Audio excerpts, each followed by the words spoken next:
ناظرین، گزشتہ قسط کا اختتام ہم نے سید ابو علا المودودی اور جاوید گامدی صاحب کی طرف سے حضرت حوا علیہ السلام کی بابت حضرت آدم علیہ السلام کی پسلی سے پیدا ہونے کے عمومی خیال سے ہٹ کر دلائل پیش کرنے سے کیا تھا۔ ظاہر ہے یہ بڑا اہم موضوع ہے اور ہماری کوشش ہے کہ اسلامی اسکالرز کی جو مختلف نقطۂ ہائے نظر اس بارے میں موجود ہیں انہیں منو ان آپ کے سامنے رکھا جائے تاکہ تحقیق کی تہ تک پہنچنے میں آسانی رہے، ورنہ تو ہمارے پاس کوئی ایسا پیمانہ موجود نہیں کہ ہم ان نازک معاملات پر کوئی ٹھوس اور ختمی رائے دے سکیں۔ آج ہم اس دلچسپ گفتگو کو جاری رکھتے ہوئے بات کو آگے بڑھائیں گے۔ دوستو، راہ عمل میں آپ سب کو خوش آمدید۔ آپ دیکھ رہے ہیں راہ عمل کے سلسلہ قصص الانبیاء کی یہ 8ویں قسط۔ مگر حسب روایت آگے بڑھنے سے قبل ہم نئے آنے والے ساتھیوں سے درخواست کریں گے کہ چینل کو سبسکرائب کرتے ہوئے ساتھ موجود گھنٹی کی علامت کو دبا دیں۔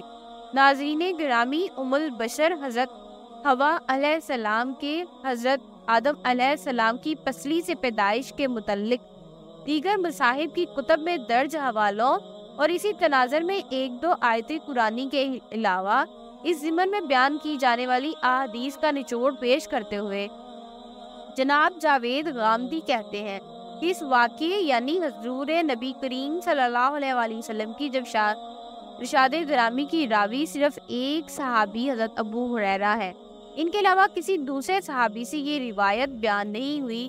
یوں لگتا ہے کہ حضور صلی اللہ علیہ وآلہ وسلم کسی محفل میں سامعین کو اس امر کی نصیحت کر رہے تھے کہ وہ اپنی بیویوں سے اچھا سلوک کریں، ان سے خیر خواہی کریں، ان کے ساتھ گزارا کریں، اس کو بہت زیادہ قانون قاعدے کے مطابق ڈھالنے کی کوشش نہ کریں، ان کے ساتھ حکمت کے ساتھ برتاؤ کریں، اور اگر کبھی بیوی مسائل پیدا کرنے لگے، منہ بسورنے لگے، بلا وجہ شکوک و شبہات اور شکوے شکایت کرنے لگے، تب بھی بہت پیار سے ان کو سمجھانے کی کوشش کی جائے۔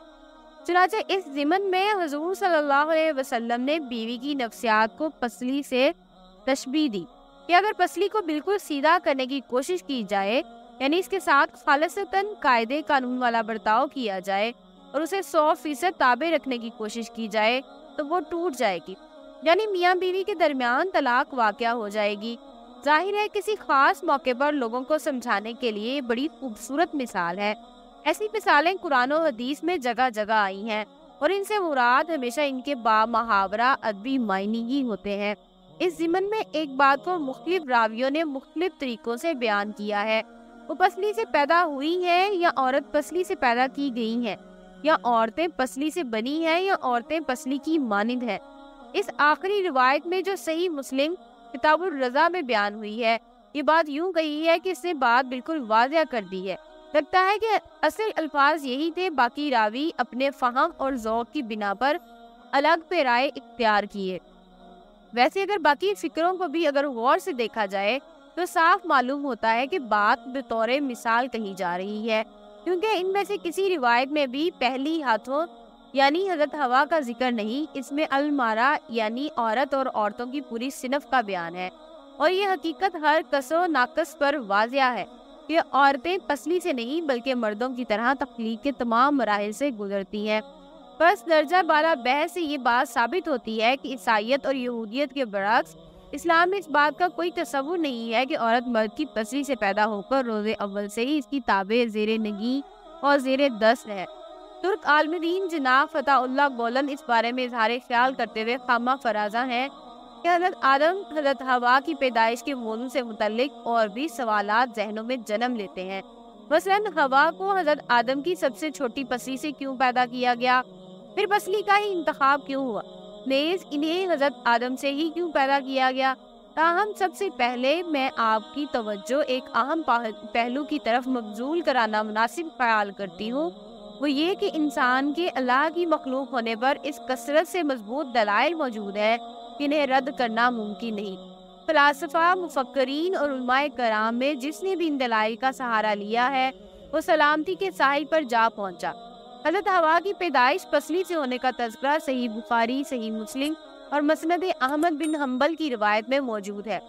کتاب حدیث میں حضرت آدم کی پسلی سے حضرت حوا کی پیدائش کے تذکرے کے علاوہ سورہ نساء میں مذکور ہے: اے لوگو، اپنے پروردگار سے ڈرو جس نے تمہیں ایک شخص سے پیدا کیا، یعنی اول اس سے اس کا جوڑا بنایا۔ یہ تعبیر قابل غور ہے۔ اس سے ثابت ہوتا ہے کہ اللہ نے حضرت حوا کو حضرت آدم کی ذات کے بجائے ان کی ماہیت سے پیدا کیا ہے۔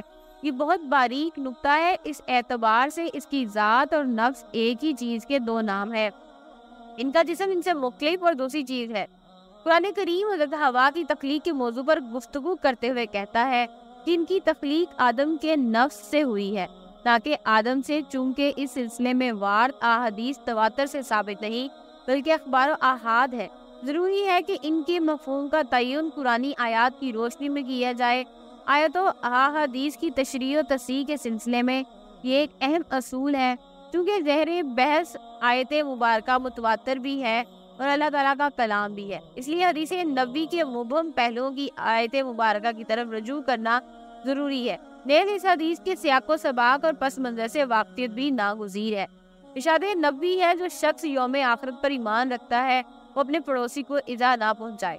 عورتوں کے بارے میں بھلائی کی نصیحت کو قبول کرو، وہ پسلی سے پیدا ہوئی ہیں، پسلی کا سب سے ٹیڑھا حصہ اس کا اوپر والا حصہ ہوتا ہے۔ اگر تم اسے سیدھا کرنے لگو گے تو اسے توڑ بیٹھو گے، اور اگر اسے یوں ہی چھوڑ دو گے تو وہ ٹیڑھی ہی رہے گی۔ عورتوں کے بارے میں خیر خواہی کی نصیحت کو قبول کرو۔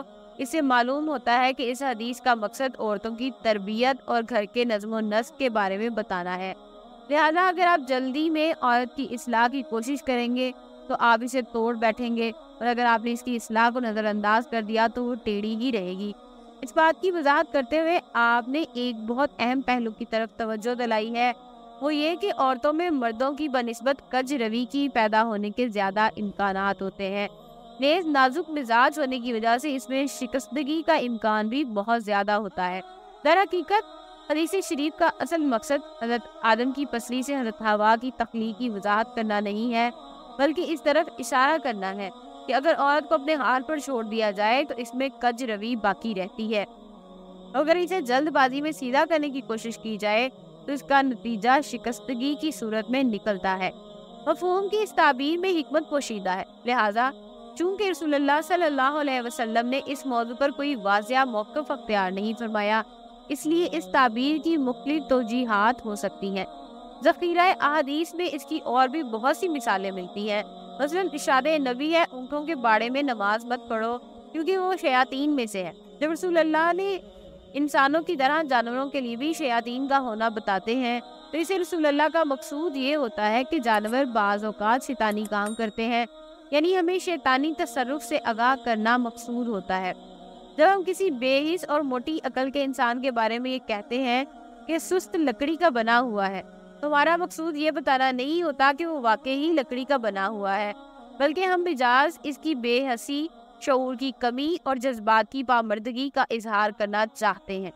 اسی طرح جب ہم کہتے ہیں کہ فلاں شخص شیطان ہے تو ہم اس طرف اشارہ کرنا چاہتے ہیں کہ وہ لوگوں کو بہکاتا، گمراہ کرتا اور گناہوں کے راستے پر ڈالتا ہے۔ اب ہم آیت مبارکہ کی روشنی میں اس حدیث نبوی پر غور کرتے ہیں۔ عورت کے آدمی کی پسلی سے جنم لینے کا مطلب یہ ہے کہ عورت آدم کا جوڑا اور اس کی ہم جنس ہے، اور دونوں کے موراثی خواص ایک جیسے ہیں۔ اگر مرد اور عورت کی جنس ایک نہ ہوتی تو ان کے درمیان توالت و تناسل کا سلسلہ نہ چلتا، کیونکہ سورہ نساء کی آیت مبارکہ میں آگے چل کر ہے: اور پھر ان دونوں سے کثرت سے مرد و عورت پیدا کر کے روئے زمین پر پھیلا دیے۔ یعنی اگر دونوں کی جنس مختلف ہوتی تو ان کے درمیان توالت و تناسل کا سلسلہ جاری نہ ہوتا، اس لیے دونوں کا ہم جنس ہونا ناگزیر تھا۔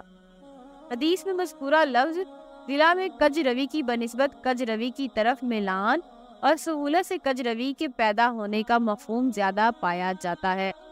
عورت کے مرد کی بنسبت کج روی کی طرف زیادہ مائل ہونے کی تعبیر کو رسول اللہ نے بڑے اہتمام سے اختیار فرمایا ہے۔ اس معاملے میں دو رائے نہیں ہو سکتی، کیونکہ عملی صورتحال اس پر شاہد ہے۔